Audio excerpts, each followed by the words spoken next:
봄봄 김유정. 장인님, 이젠 내가 이렇게 뒤통수를 긁고 나이가 찼으니 성례를 시켜줘야 하지 않겠느냐고 하면 대답이 늘 이 자식아, 성례고 뭐고 미쳐 자라야지 하고 만다. 이 자라야 한다는 것은 내가 아니라 장차 내 아내가 될 점순이의 키말이다. 내가 여기에 와서 돈 한 푼 안 받고 일하기를 3년하고 꼬박이 7달 동안을 했다. 그런데도 미처 못 자랐다니까. 이 키는 언제야 자라는 겐지 짜장한 게 없는 모른다. 일을 좀 더 잘해야 한다든지 혹은 밥을 좀 덜 먹어야 한다든지 하면 나도 얼마든지 할 말이 많다. 하지만 점순이가 아직 어리니까 더 잘해야 한다는 여기에는 어째 볼 수 없이 그만 벙벙하고 만다. 이래서 나는 애초에 계약이 잘못된 걸 알았다.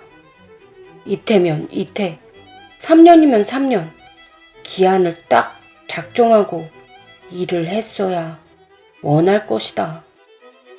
덮어놓고 딸이 잘하는 대로 성례를 시켜주마 했으니 누가 늘 지키고 섰는 것도 아니고 그 키가 언제 자라는지 알 수 있는가. 그리고 난 사람의 키가 무럭무럭 자라는 줄만 알았지. 북박이 키에 모로만 벌어지는 몸도 있는 것을 누가 알았으랴. 때가 되면 장인님이 어련하랴 싶어서 군소리 없이 꾸벅꾸벅 일만 해왔다. 그런 말이다. 장인님이 쥐가 다 알아차려서. 참, 너 일 많이 했다. 고만, 장가 들어라. 하고 살림도 내주고 해야 나도 좋을 것이 아니냐. 시치미를 딱 떼고 도리어 그런 소리가 나올까 봐서 지레 벌벌 떨고 이 야단이다. 명색이 좋아 대를 쌓이지 일하기에 싱겁기도 할 뿐더러 이건 참 아무것도 아니다. 쑥맥이 그걸 모르고 점순이의 키 자라기만 까맣게 기다리지 않았나. 언젠가는 하도 갑갑해서 자를 가지고 덤벼들어서 그 키를 한번 재볼까 했다마는 우리는 장인님이 내외를 해야 한다고 해서 마주서 이야기도 한마디 하는 법 없다. 우물길에서 어쩌다 마주칠 적이면 겨우 눈어림으로 재보고 하는 것인데 그럴 적마다 나는 저만큼 가서 제이미 키두 하고 논뚝에다 침을 퇴 뱉는다. 아무리 잘 봐야 내 겨드랑이 밑에서 너물랑 말라 밤낮 요 모양이다. 개 돼지는 푹푹 크는데 왜 이리도 사람은 안 크는지 한동안 머리가 아프도록 궁리도 해보았다. 아, 물동이를 잡고 이니까 뼈다귀가 움츠러드나 보다 하고 내가 넌짓 그물을 대신 길어도 주었다. 뿐만 아니라 나무를 하러 가면 선앙당에 돌을 올려놓고 점순이의 키 좀 크게 해줍소사. 그러면 다멘 떡 갖다 놓고 고사 드립 주니까 하고 치성도 한두 번 드린 것이 아니다. 어떻게 대먹은 킨지 아무래도 막무가내니. 그래, 내 어저께 싸운 것이지 결코 장인님이 밉다든가 해서가 아니다. 뭐를 붓다가 가만히 생각을 해보니까 또 싱겁다. 이 벼가 자라서 점순이가 먹고 좀 큰다면 모르지만 그렇지도 못할 걸 내 심어서 뭘 하는 거냐.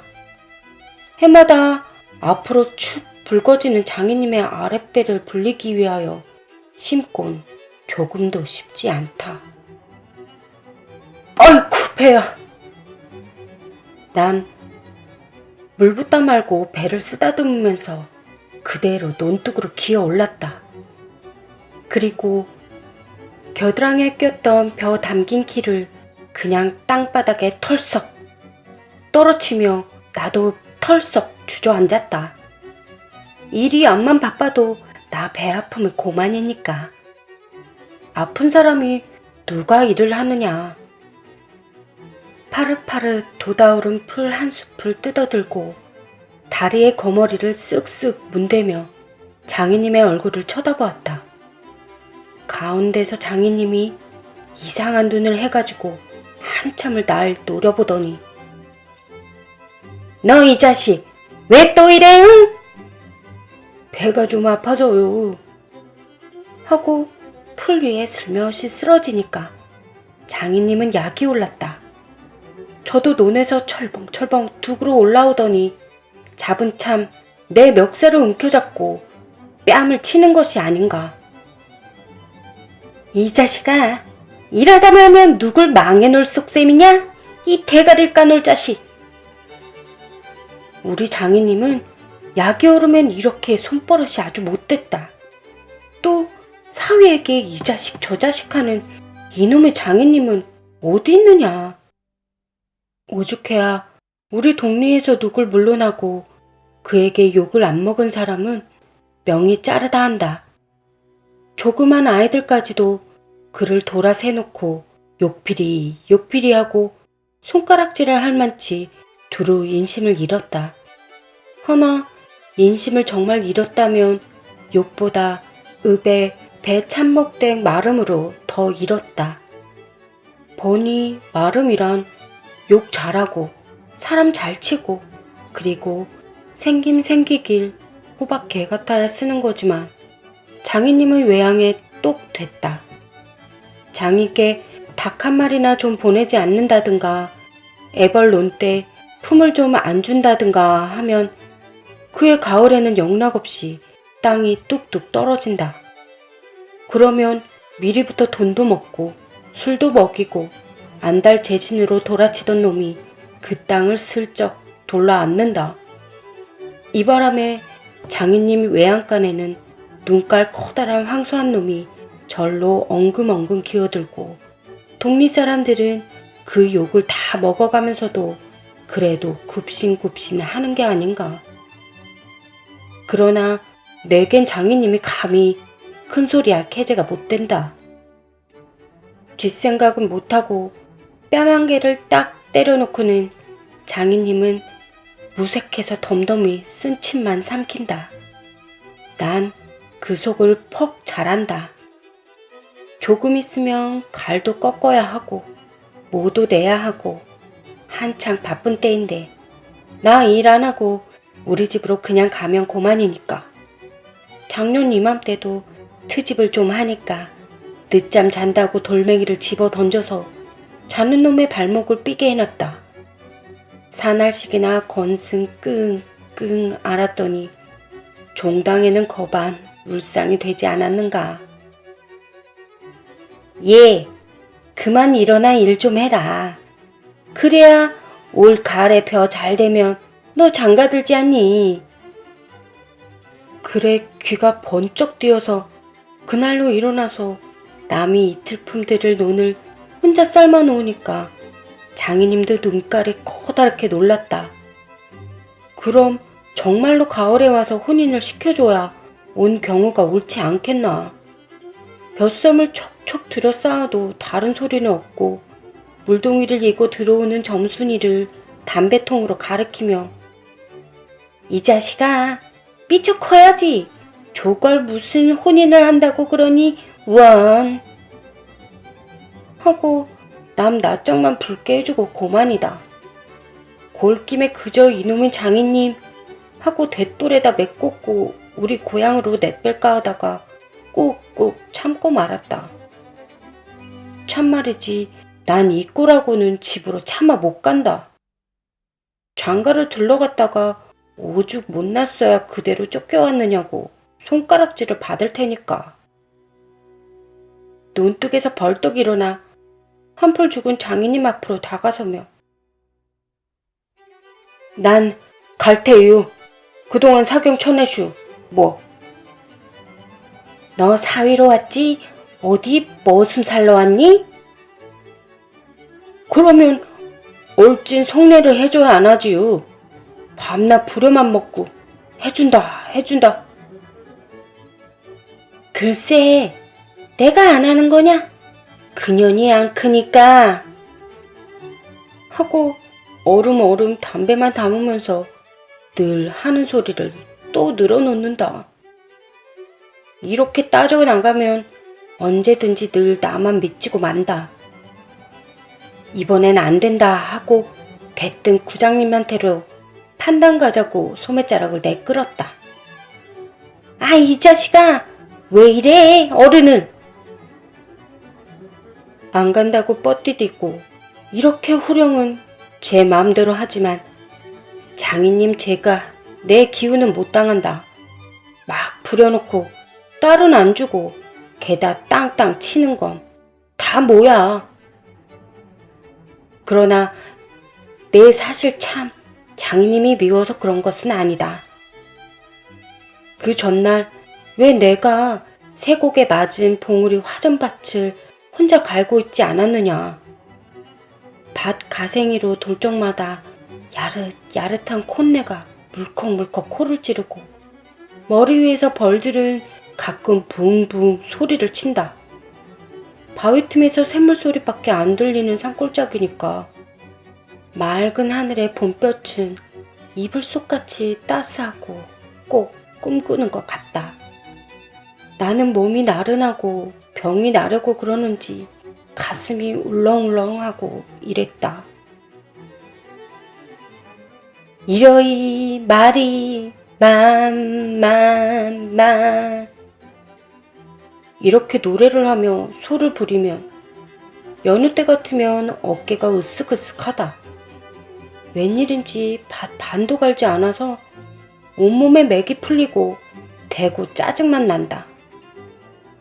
공연히 소만 드립다 두들기며 아냐 이 망할 자식의 소 대리를 꺾어줄라. 그러나 내 속은 정말 아냐 때문이 아니라 점심을 이고 온 점순이의 키를 보고 우라가 났던 것이다. 점순이는 뭐 그리 썩 예쁜 계집애는 못 된다. 그렇다고 개떡이냐 하면 그런 것도 아니고 꼭 내 아내가 돼야 할 만치 그저 툭툭하게 생긴 얼굴이다. 나보다 10년이 아래니까 올해 16인데 몸은 남보다 2살이나 덜 자랐다.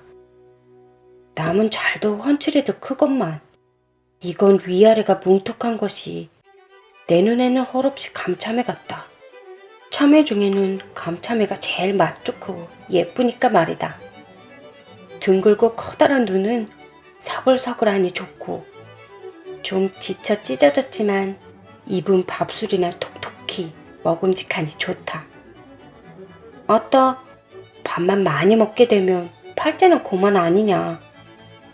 한데 한 가지 파가 있다면 가끔가다 몸이 너무 빨리빨리 논다. 그래서 밥을 나르다가 때없이 풀밭에서 깨박을 쳐서 흙 2성의 밥을 곧잘 먹인다. 안 먹으면 무안해 할까 봐서 이걸 씻고 앉아노라면 으적으적 소리만 나고 돌을 먹는 겐지 밥을 먹는 겐지. 그러나 이날은 웬일인지 송한 밥채로 밥머리에 곱게 내려놓았다. 그리고 또 내외를 해야 하니까 저만큼 떨어져 이쪽으로 등을 향하고 웅크리고 앉아서 그릇 나기를 기다린다. 내가 다 먹고 물러섰을 때 그릇을 와서 챙기는데 난 깜짝 놀라지 않았느냐. 고개를 푹 숙이고 밥 함지에 그릇을 포개면서 날더러 들으라는지 혹은 제 소린지 밤낮 일만 하다 말 텐가? 하고 혼자 쫑알거린다. 고대 잘 내외하다가 이게 무슨 소린가 하고 난 정신이 얼떨떨했다. 그러면서도 한편 무슨 수가 있는가 싶어서 나도 공중을 대고 혼잣말로 그럼 어떡해? 하니까 성례시켜 달래지. 뭘 어떡해? 하고 되알지게 쏘아붙이고 얼굴이 밝아져서 산으로 그저 도망치를 친다. 나는 잠시 동안 어떻게 되는 셈판인지 맥을 몰라서 그 뒷모양만 덤덤히 바라보았다. 봄이 되면 온갖 초목이 물이 오르고 싹이 트고 한다. 사람도 아마 그런가 보다 하고 며칠 내에 부쩍 자란 듯 싶은 점순이가 여간 반가운 것이 아니다. 이런 걸 멀쩡하게 안직 어리다고 하니까.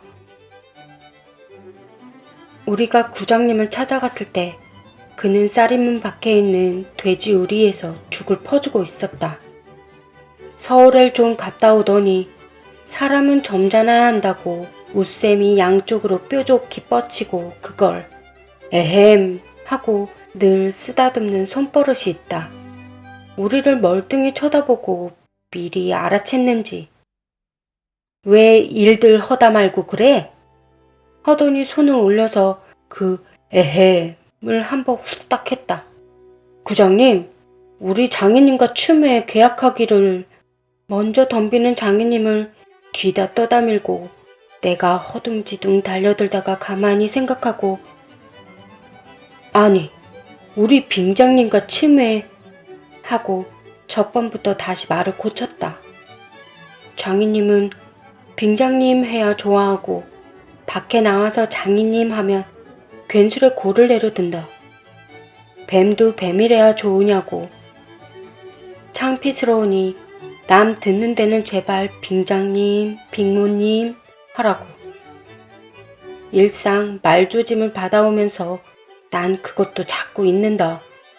당장도 장인님 하다 옆에서 내 발등을 꼭 밟고 곁눈질을 흘기는 바람에야 겨우 알았지만 구장님도 내 이야기를 자세히 듣더니 퍽딱한 모양이었다. 하기야 구장님뿐만 아니라 누구든지 다 그럴 게다. 길게 길러둔 새끼 손톱으로 코를 후벼서 저리 탁 튕기며 그럼 봉필씨 얼른 성례를 시켜주구려. 그렇게까지 지가 하고 싶다는 거 하고 내 짐작대로 말했다. 그러나 이 말에 장인님은 삿대질로 눈을 부라리고 아, 성내고 뭐고 계집애년이 미처 잘해야 할 게 아닌가 하니까 고만 멀수룩해서 입맛만 쪽쪽 다실 뿐이 아닌가. 그것도 그래. 그래, 거진 4년 동안에도 안 자랐다니 그 키는 언제 자라지요? 다 그만두고 사격 내슈. 글쎄 이 자식아, 내가 크질 말라고 그랬니? 왜 날 보고 떼냐? 빅모님은 참새만한 것이 그럼 어떻게 애를 낳지요? 사실 장모님은 점순이보다도 귀때기 하나가 작다. 장인님은 이 말을 듣고 껄껄 웃더니 코를 푸는 척하고 날 은근히 골리려고 팔꿈치로 옆 갈비뼈를 퍽 치는 것이다. 더럽다. 나도 종아리의 파리를 쫓는 척하고 허리를 구부리며 그 군기인을 콱 때밀었다. 장인님은 앞으로 우질끈하고 쌀이문깨로 쓰러질 듯하다 몸을 바로 고치더니 눈총을 몹시 쏘았다. 이런 상년아 자식 하곤 싶으나 남의 앞이라서 차마 못하고 섰는 그 꼴이 보기에 벅 쟁그러웠다. 그러나 이 밖에는 별반 신통한 귀정을 얻지 못하고 도로 논으로 돌아와서 모를 부었다. 왜냐하면 장인님이 뭐라고 귓속말로 수군수군하고 간 뒤다. 구장님이 날 위해서 조용히 데리고 아래와 같이 일러주었기 때문이다. 자네 말도 하기야 옳지. 나이 찼으니까. 아들이 급하다는 게 잘못된 말은 아니지. 하지만 농사가 한층 바쁠 때 일을 안 한다든가 집으로 달아난다든가 하면 손에 째로 그것도 징역을 가거든. 왜 요전에 산포 말서 산에 불 좀 놓았다고 징역한 거 못 봤나? 제 산에 불을 놓아도 징역을 가는 이땐데 남의 농사를 벌어주니 죄가 얼마나 더 중한가. 그리고 자넨 정장을 간댔지만 그러면 괜시리 죄를 들쓰고 들어가는 걸세. 또 결혼도 그렇지. 법률에 성년이란 게 있는데 21가 돼야 비로소 결혼을 할 수 있는 걸세. 자넨 물론 아들이 늦을 걸 염려하지만 점순이로 말하면 이제 겨우 16이 아닌가. 그렇지만 아까 빙자님 말씀이 올 길에는 열일을 제치고라도 성례를 시켜주겠다 하니 좀 고마울 겐가. 빨리 가서 뭐 붓던 거나 마저 붓게. 군소리 말고 어서 가. 그래서 오늘 아침까지 끽소리 없이 왔다. 장인님과 내가 싸운 것은 지금 생각하면 뜻밖의 일이라 안 할 수 없다. 장인님으로 말하면 요즘학 자긴들에게 행세를 좀 하고 싶다고 해서 돈 있으면 양반이지 별게 있느냐 하고 일부러 아랫배를 툭 내밀고 걸음도 뒤틀리게 걷고 하는 이 판이다. 이까짓 나쯤 두들기다 남의 땅을 가지고 모처럼 닦아놓았던 가문을 망친다든지 할 어른이 아니다. 또 나로 논지면 아무쪼록 잘 돼서 점순이에게 얼른 장가를 들어야 하지 않느냐. 이렇게 말하자면 결국 어젯밤 뭉태네 집에 맛을 간 적이 썩 나빴다. 낮에 구장님 앞에서 장인님과 내가 싸운 것을 어떻게 알았는지 대고 빈정대는 것이 아닌가. 그래, 맞고도 그걸 가만둬? 그럼 어떡하니? 임마, 봉피를 모판에다 거꾸로 박아놓지 뭘 어떡해? 하고 괜히 나 대신 화를 내가지고 주먹질을 하다 등장까지 쳤다. 놈이 본시 괄갈은 하지만 그래놓고 날더러 석유값을 물라고 막 찌다우를 붓는다. 난 어안이 벙벙해서 잠자코 앉았으니까 저만 연신 짓거리는 소리가. 밤낮 일만 해주고 있을 테냐?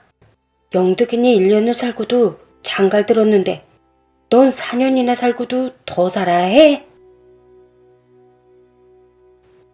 네가 세 번째 사위인 줄이나 아니? 세 번째 사위. 남의 일이라도 분하다 이 자식아. 우물에가 빠져 죽어. 나중에는 겨우 손톱으로 목을 따라고까지 하고 지 아들같이 함부로 훅닥이었다. 별의별 소리를 다 해서 그대로 옮길 수는 없으나 그 줄거리는 이렇다. 우리 장인님이 딸이 셋이 있는데 맏딸은 재작년 가을에 시집을 갔다. 정말은 시집을 간 것이 아니라 그 딸도 대를사회를 해가지고 있다가 보냈다. 그런데 딸이 10살 때부터 19, 즉 10년 동안에 대를사회를 갈아들이기를 동리에선 사위부자라고 이름이 났지만은 열놈이란 참 너무 많다. 장인님의 아들은 없고 딸만 있는 고로 그 다음 딸을 대를사를 해올 때까지는 부려먹지 않으면 안 된다. 물론 머슴을 두면 좋지만 그건 돈이 드니까 일 잘하는 놈을 고르느라고 연방 바꿔드렸다.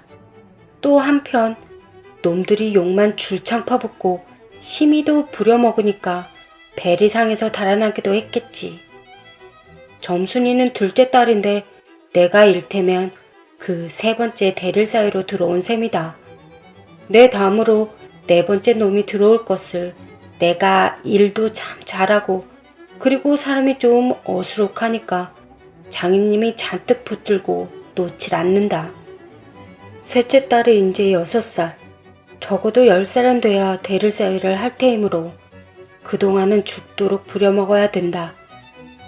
그러니 인제는 속 좀 차리고 장가를 들여달라고 때를 쓰고 나자빠져라 이것이다.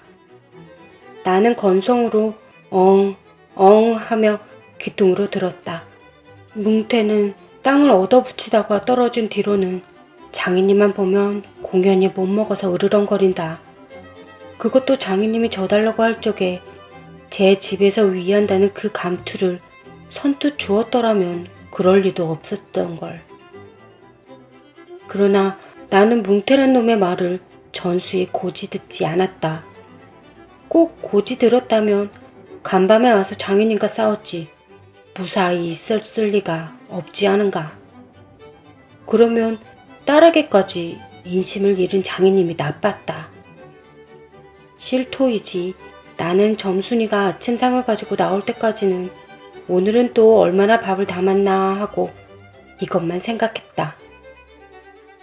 상에는 된장찌개하고 간장 한 종지, 조밥 한 그릇, 그리고 밥보다 더 수부락하게 담은 산나물이 한 대접. 이렇다.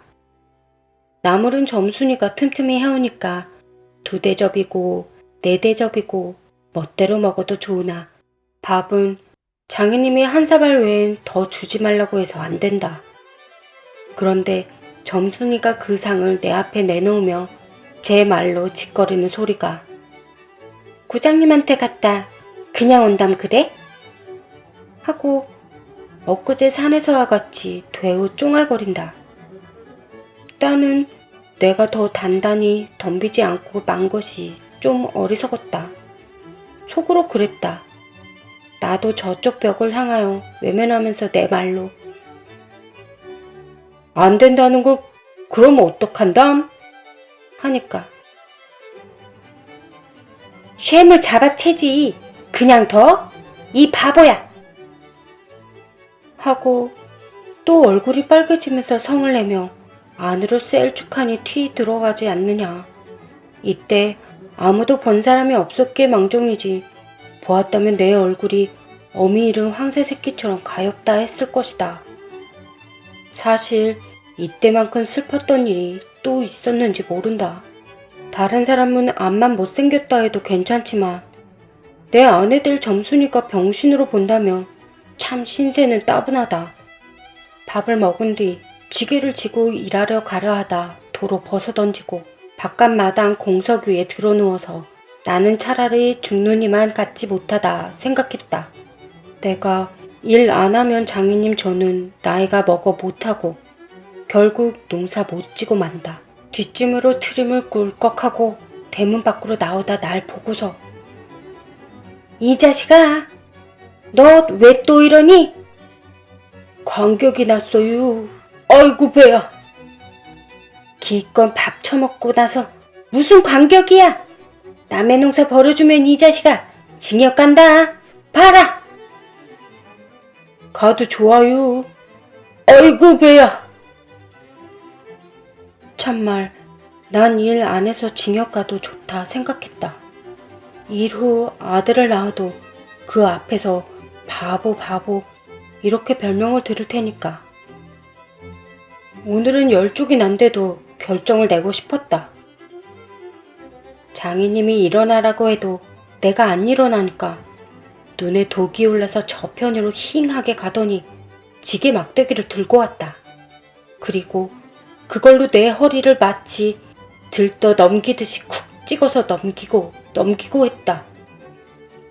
밥을 잔뜩 먹고 딱딱한 배가 그럴 적마다 퉁겨지면서 벨창이 꼿꼿한 것이 여간 캥기지 않았다.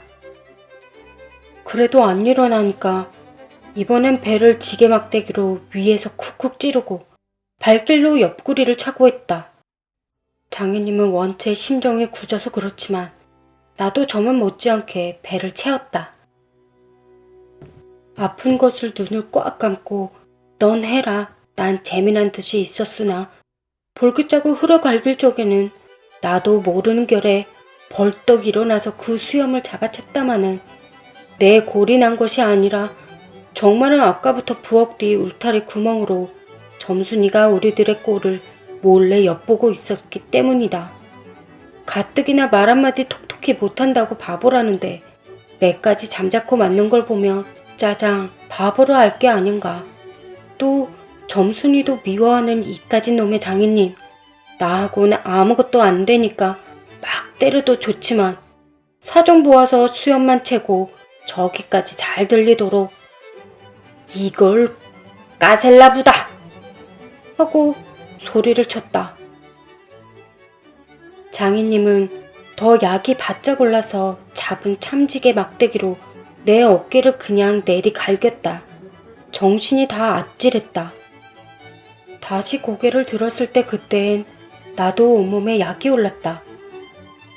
이 녀석의 장인님을 하고 눈에서 불이 퍽 나서 그 아래 밭 있는 넝알로 그대로 떠밀어 굴려버렸다. 조금 있다가 장인님이 씩씩하고 한번 해보려고 기어오르는 걸 얼른 또 떠밀어 굴려버렸다. 기어오르면 굴리고 굴리면 기어오르고 이러길 한 너댓 번을 하며 그럴 적마다 부려만 먹고 왜 성례 안 하지요? 나는 이렇게 호령했다. 하지만 장인님이 선뜻 오냐 내리라도 성례시켜주마 했으면 나도 성가신 걸 그만두었을지 모른다.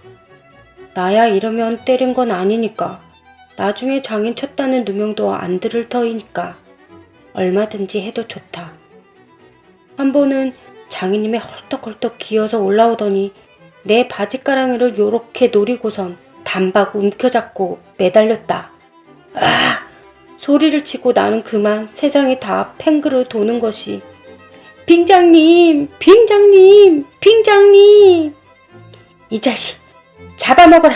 잡아먹어! 할아버지! 살려줍시오! 할아버지! 하고 두 팔을 허둥지둥 내릴 적에는 이마에 진땀이 쭉 내솟고 인젠 참으로 죽나보다 했다. 그래도 장인님은 놓질 않더니 내가 기어이 땅바닥에 쓰러져서 거진 까무러치게 되니까 놓는다. 더럽다. 더럽다. 이게 장인님인가? 나는 한참을 못 일어나고 쩔쩔맸다. 그러다 얼굴을 드니 사지가 부르르 떨리면서 나도 엉금엉금 기어가 장인님의 바지가랑이를 콱 움키고 잡아 낚았다. 내가 머리가 터지도록 매를 얻어맞은 것이 이 때문이다. 그러나 여기가 또한 우리 장인님이 유달리 착한 곳이다. 여느 사람이면 사경을 주어서라도 당장 내쫓았지. 터진 머리를 볼솜으로 손수 찢어주고 호주머니에 희연 한 봉을 넣어주시고 그리고 올 가랜 꼭 성례를 시켜주마. 아무 말 말고 가서 뒷골에 공밭이나 얼른 갈아라. 하고 등을 두덕여 줄 사람이 누구냐. 나는 장인님이 너무나 고마워서 어느덧 눈물까지 났다. 점순이를 남기고 이젠 내쫓기려니 하다 뜻밖의 말을 듣고 빙장님, 인젠 다시는 안 그러겠슈. 이렇게 맹세를 하며 부랴사랴 지게를 지고 일터로 갔다. 그러나 이때는 그걸 모르고 장인님을 원수로만 여겨서 잔뜩 잡아당겼다. 이놈아, 놔라 놔. 장인님은 헛손질을 하며 솔개미에 챈 닭의 소리를 연해 질렀다. 놓긴 왜? 이왕이면 호되게 혼을 내주리라 생각하고 짓궂이 더 당겼다마는 장인님이 땅에 쓰러져서 눈에 눈물이 핑 도는 것을 알고 좀 겁도 났다. 할아버지, 놔라 놔. 그래도 안 되니까 예, 점순아. 이 앞장에 안에 있었던 장모님과 점순이가 헐레벌떡하고 단숨에 뛰어나왔다. 나의 생각에 장모님은 제 남편이니까 역성을 할지도 모른다. 그러나 점순이는 내 편을 들어서 속으로 고소해서 하겠지. 대체 이게 웬 속인지. 아버지를 혼내주기는 제가 내려놓고 이제 와서는 달려들며 에그머니, 이 망할게. 아버지 죽이네. 하고 내 귀를 뒤로 잡아당기며 마냥 우는 것이 아니냐. 그만 여기에 기운이 탁 꺾여 나는 얼빠진 등신이 되고 말았다. 장모님도 덤벼들어 한쪽 귀마저 뒤로 잡아채면서 또 우는 것이다. 이렇게 꼼짝도 못하게 해놓고 장인님은 지게 막대기를 들어서 사뭇 내려 조겼다. 그러나 나는 구태여 피하려 하지도 않고 암만 해도 그 속 알 수 없는 점순이의 얼굴만 멀거니 들여다보았다. 이 자식, 장인 입에서 할아버지 소리가 나오도록 해?